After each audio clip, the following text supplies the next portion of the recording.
चुकलं तरी चालेल. घाबरू नका. सरपंच म्हणजे ग्रामपंचायत. या कार्यालयातून लाईट लावला जातो. तुमच्या घरी नळ आहे ना? नळ नळाला पाणी येतं का?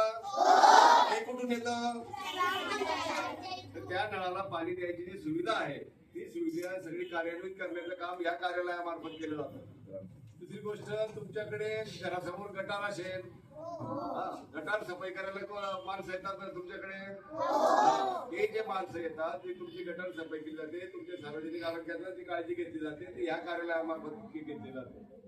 तर आपल्या गावामध्ये गटारीचं काम, तुमच्या नळाला पाणी आणण्याचं काम, तुमच्या दारी लाईट लावण्याचं काम, हे सगळं काम या कार्यालयामार्फत केलं जातं. शासनाच्या ज्या काही योजना येतात तुमच्यासाठी आमच्यासाठी, त्या योजना सगळ्या ह्या कार्यालयामार्फत राबवल्या जातात.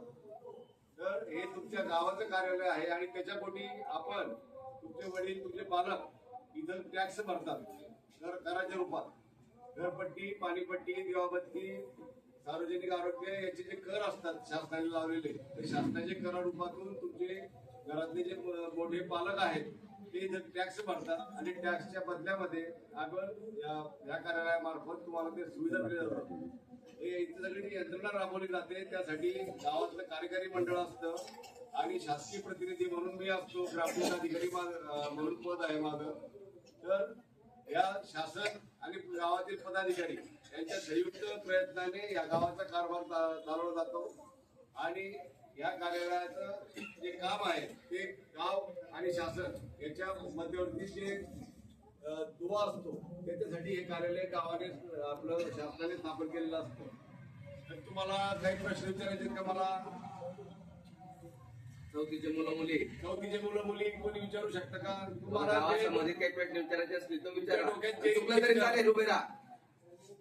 तुम्हाला एखादी गोष्ट माहित नसेल, ग्रामपंचायती संबंधित, गावासंबंधित काही माहिती नसेल तुम्ही विचारा किंवा तू विचार बेटा.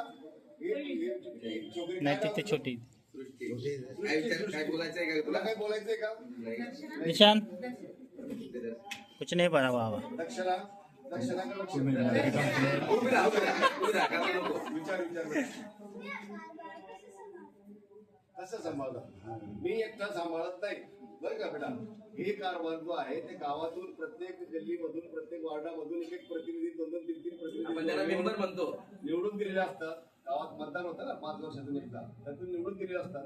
ते प्रतिनिधी सगळे एकत्र येतात आणि आपल्या गावामध्ये जवळपास 17 प्रतिनिधी या पंचायतीच्या याच्यावर निवडलेले आहेत. 17 प्रतिनिधी आणि एक 18वे सरपंच साहेब जे निवडलेले आहेत ते लोकांमधून निवडून आलेले आहेत.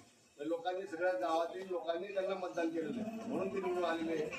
ते 17 सदस्य आणि 18वा 19वा मी शासकीय प्रतिनिधी म्हणून असे म्हणून आम्ही सगळे कारभार पाहतात.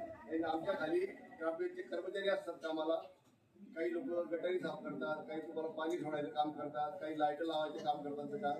आणि याच्या सगळ्यांच्या सहकार्याने या गावाचा कारभार चालतो बेटा. आलं लक्षात?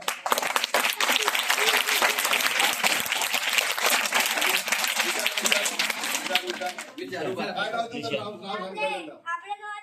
सांग.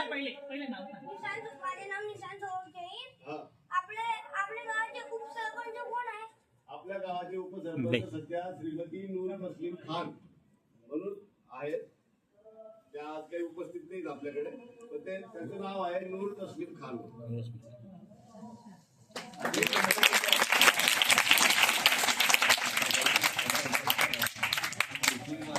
बोला अजून कोणाला काय विचारायचं?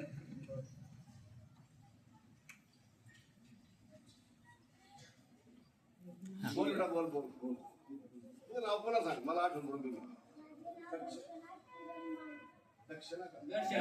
दर्शना किरण. दर्शना. अच्छा, सांगणार आहे. सांग विचार.